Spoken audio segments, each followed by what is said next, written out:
Cilvēki Vjetnamā, jūs noteikti iepazināties, Linda pavisam noteikti paviesojās vietējo iedzīvotāju ģimenē. Kāda bija jūsu saskarsme? Kā viņi uzvedās noteikti tirgoļot kaulējus? Kāda ir tieši saskarsme ar vietējiem jums bijusi? Vietnamieši ir ļoti draudzīgi. Nestoties uz to, ka ir valodas barjera, vienmēr var izlīdzēties ar žestu valodu. Viņiem ļoti patīk bērni. Kad Hanojā apmeklējām zoodārzu, tad lielāka rinda bija pie mana dēla, lai fotografētos ar viņu kopā, nekā pie dzīvnieku krātiņiem.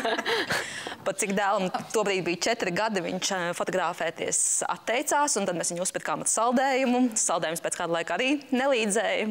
Tad tāds noraudājies mazulis tagad daudziem vietnamiešiem fotogalerijā. Viss biznes tur varējāt. Tad tiešām ļoti draudzīgi, ļoti atsaucīgi, vienmēr mēģinās palīdzēt.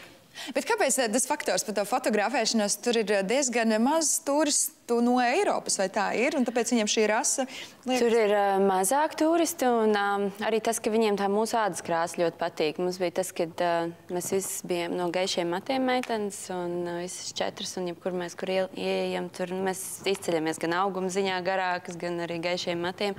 Un tad principā, jā, visi bija ļoti labdabīgi, ļoti sirsnīgi, ļoti izpalīdzīgi cilvēki, bet bija daži momenti, kad mums tad nāca klāt un aiztika ādu.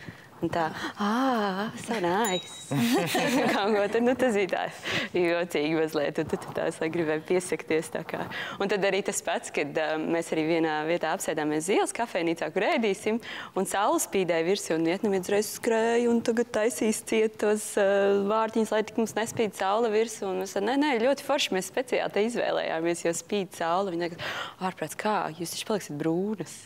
Tā kā, jo tu nedrīkst, viņiem tas ir otrādāk. Jo tu esi brūnāks, jo tu esi zemāk slāņa, jā, jo tu esi gaišāks. Aristokrātiskais baltums, jā.